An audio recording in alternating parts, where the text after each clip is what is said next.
नमस्ते। आज की हमारी कहानी का शीर्षक है शराब की लत। पी लो, थोड़ी और पी लो, देखो मैं भी तो पी रही हूँ। रुक रुक कर रानी बोली और दोनों बच्चों के मुंह में पूरा गिलास उड़ेल दिया। दोनों ही फर्श पर निढाल होकर गिर पड़े।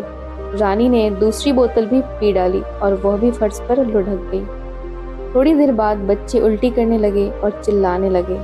बच्चों की दर्द भरी कराह और चिल्लाहट सुनकर पड़ोसी दरवाजा तोड़कर घर में घुसे। वहां की हालत देखकर सभी हैरान रह गए। कमरे में शराब की बदबू पाकर उन्हें समझते देर नहीं लगी कि मनोज की हरकतों से तंग आकर ही रानी ने ऐसा किया है। पड़ोसियों ने तीनों को अस्पताल पहुंचाया। खबर पाकर मनोज अस्पताल की ओर भागा। रानी और बच्चों का हाल देखकर वो पछाड़ खाकर गिर पड़ा और फूट फूट कर रोने लगा। बचा लो भैया, इन्हें बचा लो, मेरी रानी को बचा लो, मेरे बच्चों को बचा लो, कहता हुआ मनोज अपनी छाती पीट रहा था। और शराब पियो मनोज, और शराब पियो, और जुल्म करो अपनी बीवी बच्चों पर। देख लिया क्या हाल हुआ, एक पड़ोसी ने ऐसा गुस्साते हुए कहा। नहीं नहीं, मैं कसूरवार हूँ, मेरी वजह से ही यह सब हुआ।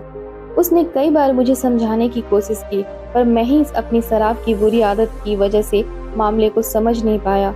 रोते रोते मनोज बोला।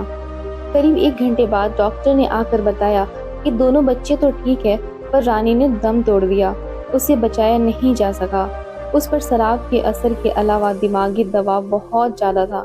मनोज फूट फूट कर रोने लगा। उसे अक्ल तो आ गई थी, पर इतनी अच्छी बीवी को खोने के बाद अफसोस। इस कहानी से हमें यही सीख मिलती है कि यदि आपकी शराब की लत लगी है तो प्लीज छोड़ दीजिए, नहीं तो आप अपने दिल के करीब जो भी इंसान है उनको आप खो देंगे। यदि हमारी वीडियो पसंद आई हो तो लाइक कीजिएगा और चैनल को सब्सक्राइब कीजिएगा। धन्यवाद।